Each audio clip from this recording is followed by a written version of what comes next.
Assalamualaikum warahmatullahi wabarakatuh. Waalaikumsalam warahmatullahi wabarakatuh.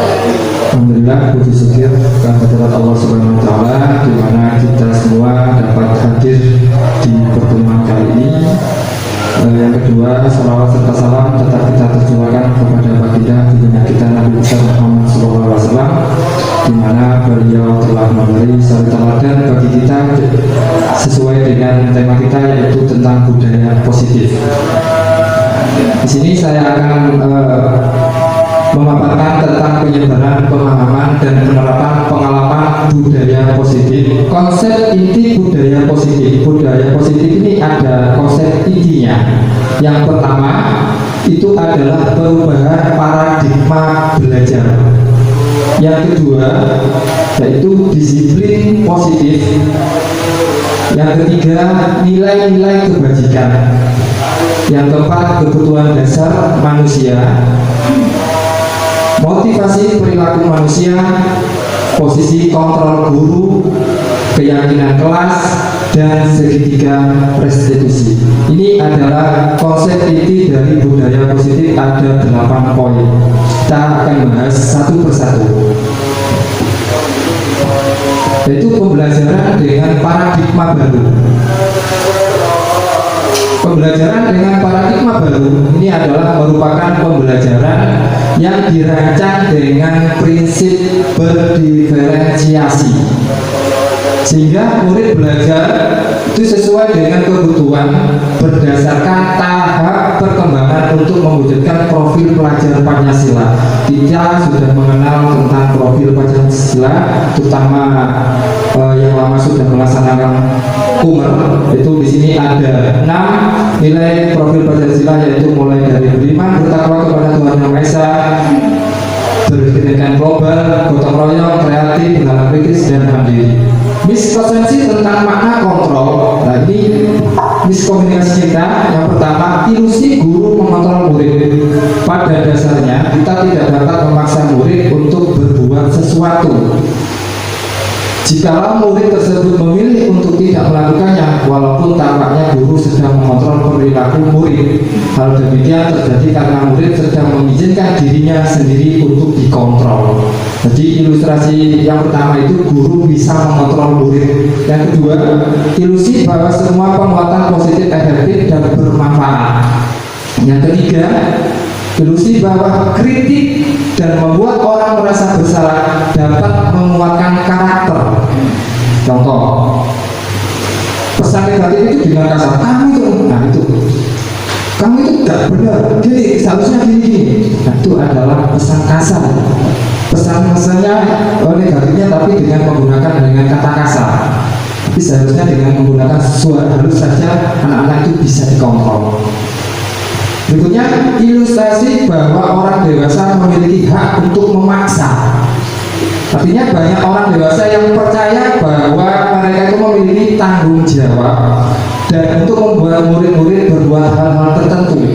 Apapun yang dilakukan dapat diterima selama ada sebuah kemajuan berdasarkan semua pengukuran kinerja. Artinya kita tidak boleh memaksa hak anak. Itu dampaknya bisa takut dan dia mempunyai merasa dendam. Selanjutnya yaitu mengubah paradigma stimulus respon ke pendekatan teori kontrol. Ini adalah contohnya stimulus respon dan teori kontrol. Perbedaannya, contohnya delta kita sama, sedangkan teori kontrol kita berbeda. Artinya kita menghadapi murid itu kan karena murid itu mempunyai keunikan dan karakter yang berbeda-beda. Yang kedua, semua orang melihat hal sama, setiap orang memiliki gambaran berbeda. Yang ketiga, kita mencoba membuat orang agar berpandangan sama dengan kita, ya sama dengan kita. Sedangkan teori kontrol, kita berusaha memahami pandangan orang lain tentang dunia. Perilaku buruk dilihat sebagai suatu kesalahan, sedangkan dengan teori kontrol, semua perilaku memiliki tujuan. Orang lain bisa mengontrol saya, teori kontrol hanya Anda yang bisa mengontrol diri Anda sendiri.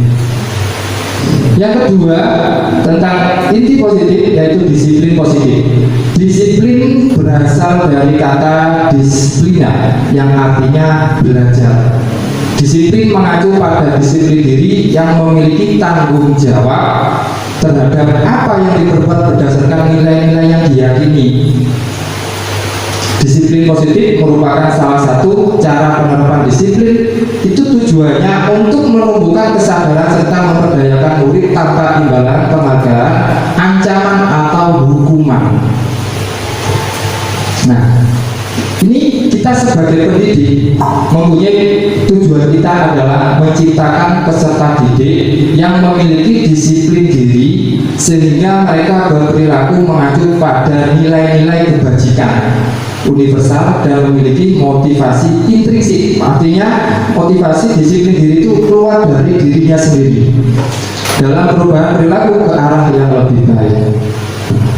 Yang ketiga, nilai-nilai kebajikan. Nilai kebajikan yaitu adalah nilai yang disepakati bersama lepas dari suku bangsa, agama, bahasa maupun latar belakangnya. Dari contoh nilai-nilai kita bisa mengambil dari profil pelajar Pancasila yang tadi ada 6. Beriman kepada Tuhan Yang Maha Esa, berakhlak mulia, mandiri, berakhlak kritis, berikan global, gotong royong dan kreatif. Juga ada Youth Preparedness Program atau PYP. Sikap murid itu harus mempunyai toleransi, rasa hormat, integritas, mandiri, menghargai, antusias, empati, keingintahuan, kreativitas, kerjasama, percaya diri, dan komitmen. Dan yang ketiga, nilai kebajikan, keterampilan hidup itu dapat dipercaya, lurus hati, pendengar aktif, tidak merendahkan orang lain, dan memberikan terbaik bagi dirinya sendiri. Ketiga, yaitu tentang kebutuhan dasar manusia.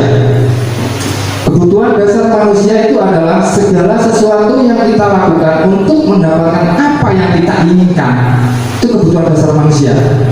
Pasti semua guru-guru ini mempunyai kebutuhan dasar manusia. Seluruh tindakan yang kita lakukan memiliki tujuan tertentu, dan semua usaha terbaik yang kita lakukan adalah dalam rangka agar kebutuhan dasar kita terpenuhi dengan baik. Itu adalah dasar kebutuhan manusia. 5 kebutuhan dasar manusia. Yang pertama, bertahan hidup. Itu kebutuhan yang bersifat fisiologis untuk bertahan hidup, misalnya kesehatan, makanan, pakaian, tempat tinggal, dan keamanan. Yang kedua, memiliki kasih sayang dan rasa diterima. Saya kira guru-guru ini sudah mempunyai rasa kasih sayang semua.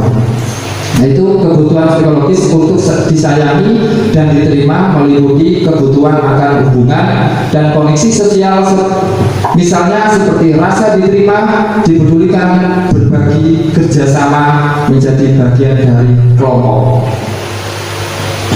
Yang ketiga adalah penguasaan, kebutuhan pengakuan atas kemampuan, harga diri, keinginan untuk dianggap, memimpin, berprestasi, diakui, dan didengar. Nah, di sini juga termasuk penguasaan.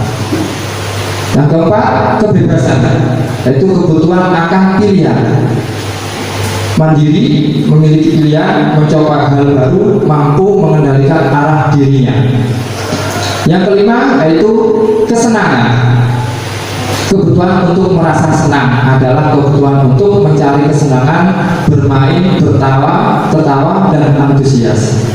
Motivasi perilaku manusia yang kelima, tadi kita bisa melihat dari 5 kebutuhan dasar. Nah, di sini ada motivasi perilaku manusia. Yang pertama, itu pasti untuk menghindari ketidaknyamanan atau hukuman.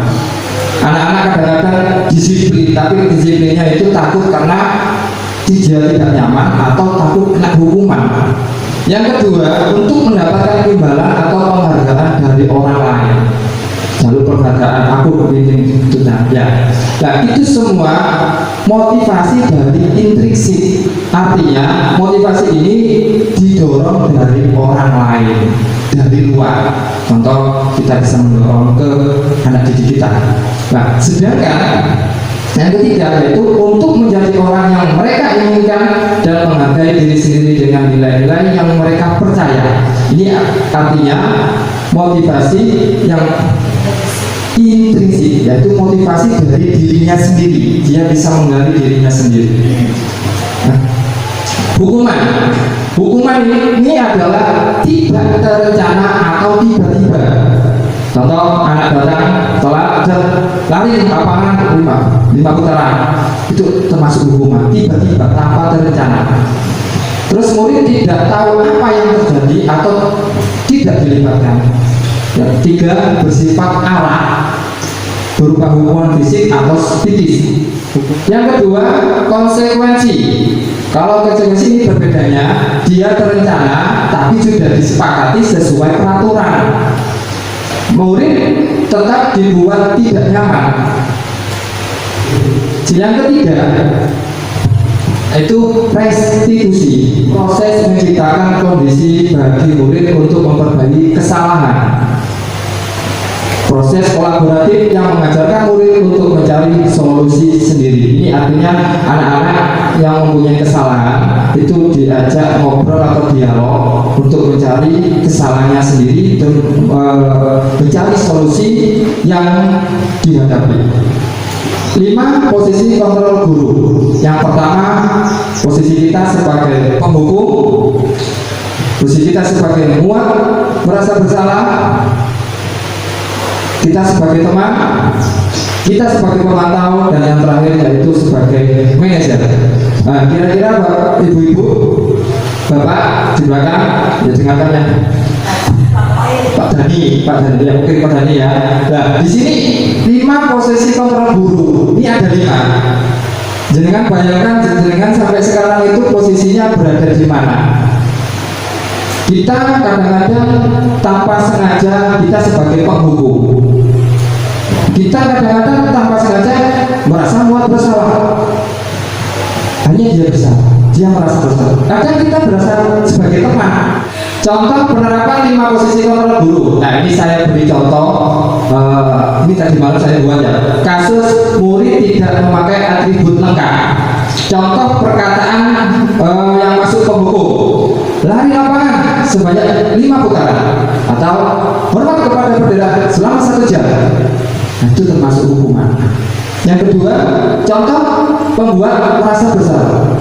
Berapa kali Bapak Ibu ya, di sini ibu-ibu, banyak ibu, berapa kali ibu harus memberitahu kamu selalu mengecewakan ibu. Nah, itu perkataan yang membuat merasa bersalah.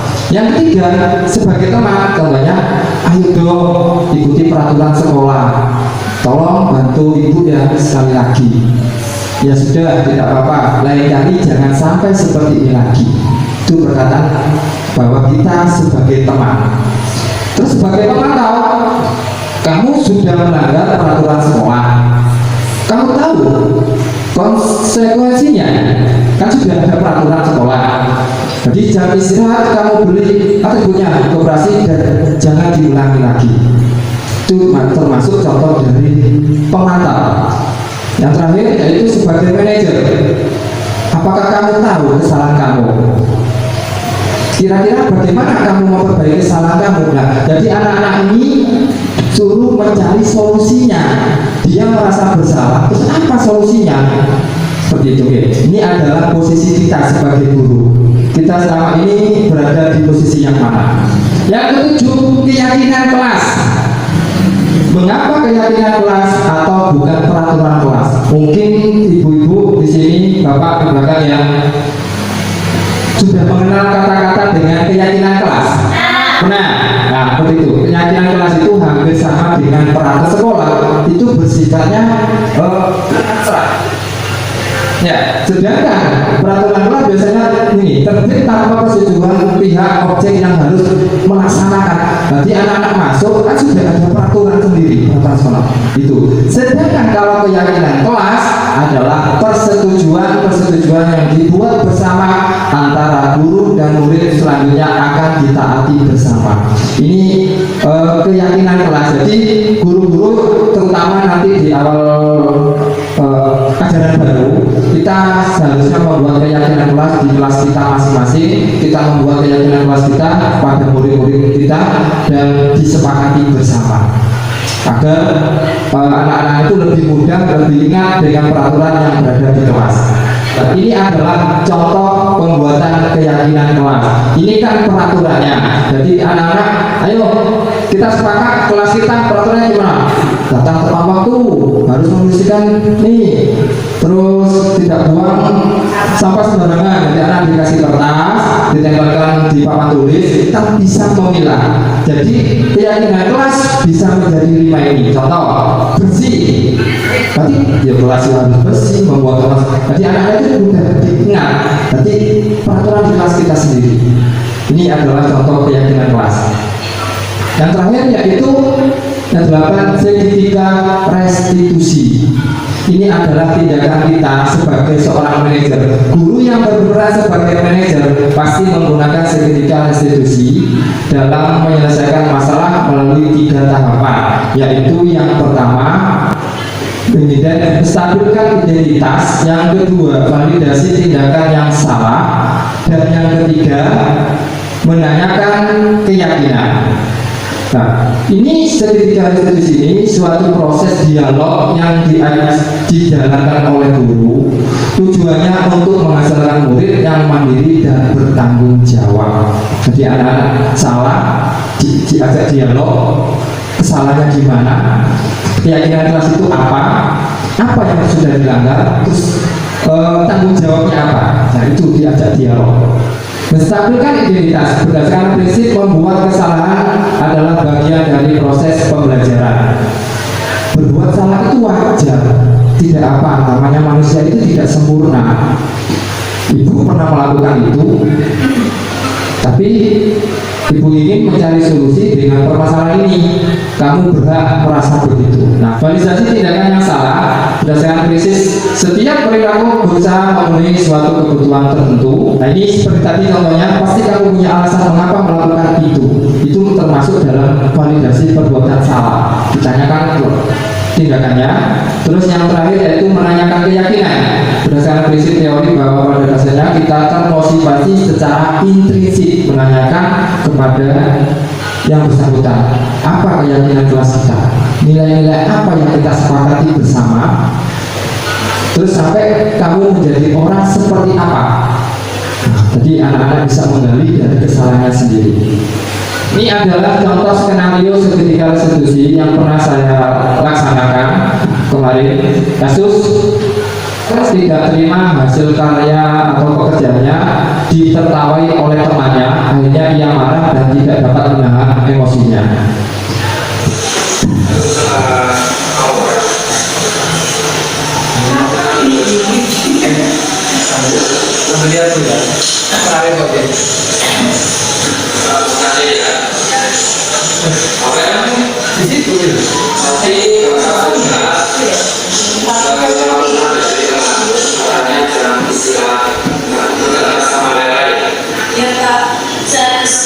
Karena dia tadi sempat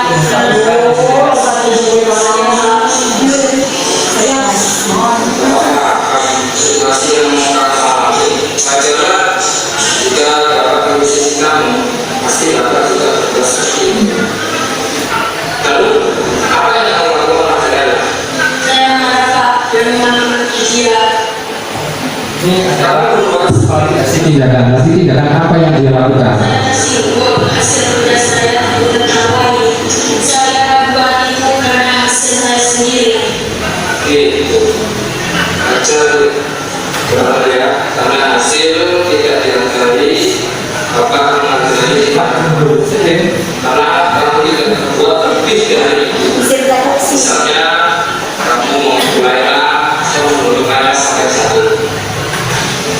Sekarang coba pikirkan, kamu marah sampai mengalami Ini menanyakan keyakinan kita waktu sudah membuat keyakinan di kelas.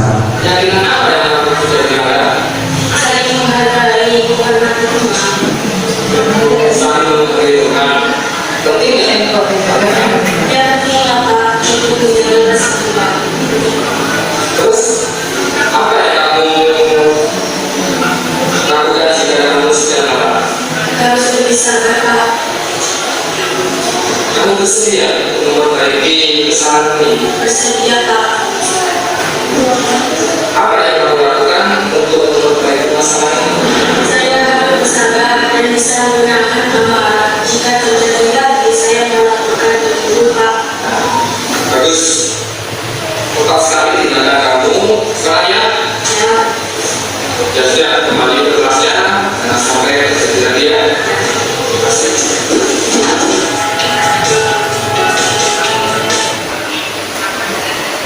kasih. Itu adalah contoh skenario untuk penanganan sebuah kasus atau masalah di murid-murid kita. Sebelum penutup, mungkin ada pertanyaan dari ibu-ibu.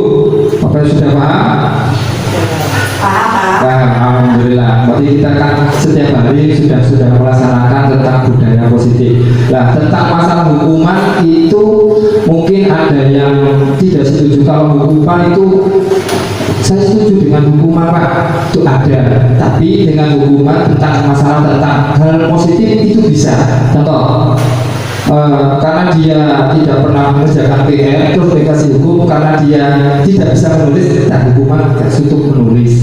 Terus bisa ibu PAI, Bu Risa, itu kan bisa juga dihukuman baca surat-surat pendek, itu termasuk, tapi dengan hukuman positif. Sudah dimengerti ya? Alhamdulillah. Tapi betul, dalam penerapan disiplin positif hendaknya guru memilih standar kepribadian profesional dan sosial yang dimana guru mampu merefleksi dirinya dalam posisi kontrol saat ini sebagai menjalankan dirinya sebagai amo atau sebagai manajer. Artinya menuntut murid menjadi insan yang mandiri, merdeka dan bertanggung jawab standar nasional pendidikan. Terima kasih. Saya Iri. Wassalamualaikum warahmatullahi wabarakatuh. Warahmatullahi wabarakatuh.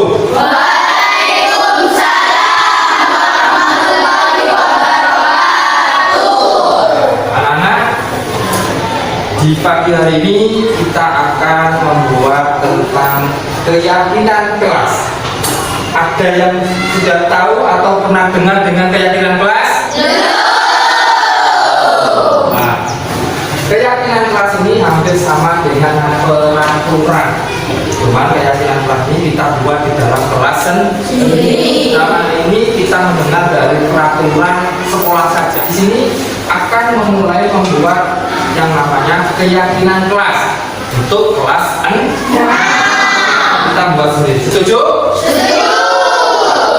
Mari kita membuat, anak-anak nanti menuliskan keyakinan kelas kalian sendiri menurut hati kalian sendiri.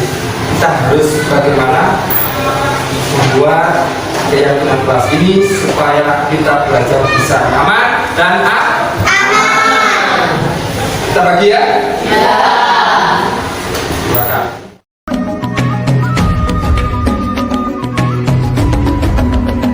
Bangun dan bukalah matamu, saatnya meraih mimpimu. Arahkan pandangan ke depan, Tuhan kan menuntunmu. Sadarilah masa. Sudah dapat semua? Silakan ditulis sendiri menurut kalian keyakinan kelas apa yang kita gunakan pada kelas 6. Silakan. Berganti, tantangan kan kita. Yang sudah selesai bisa ditempelkan di depan. Tangan untuk negeri, era kita menanti berseri. Kita belajar Pancasila, kita bernafas dalam sila-silanya. Kita belajar Pancasila. Sudah semua? Menjaga kelas tetap bersih dan nyaman. Berpegang tangan dan berlari, singkirkan egomu, oh kawan, demi negeri ini. Yang pertama, ini ada 4. Ini mengacu pada disiplin. Disiplin itu harus mengikuti upacara setiap hari Senin. Setuju? Datang tepat waktu di sekolah. Setuju? Memakai seragam dengan atribut lengkap. Setuju? Izin ketika tidak masuk. Setuju? Kedua, harus belajar langsung di situ berdoa sebelum belajar, mengerjakan tugas-tugas nanti, melaksanakan ngerjakan sesuai jadwal. Setuju? Jadi ini termasuk dengan tanggung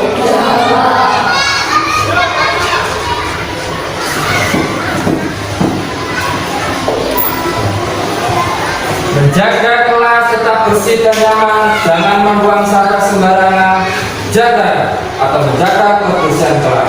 Setuju? Ya, tentang lingkungan. Menjaga lingkungan.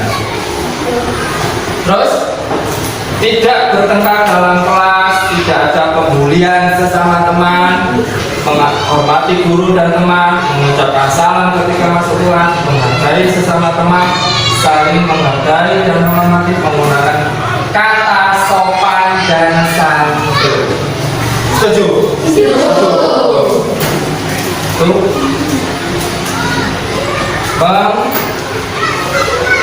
Menghormati dan menghargai.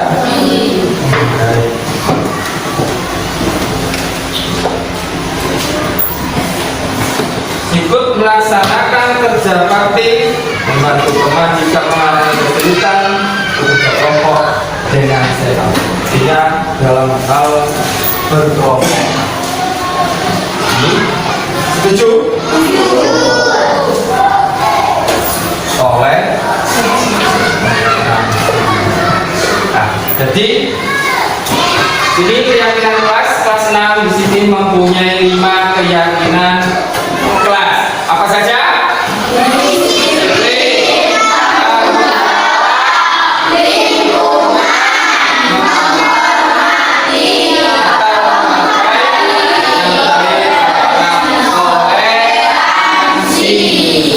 Dari 5 keyakinan kelas ini kan kalian sendiri yang membuatnya, jadi kalian harus menjalankan dengan sungguh-sungguh.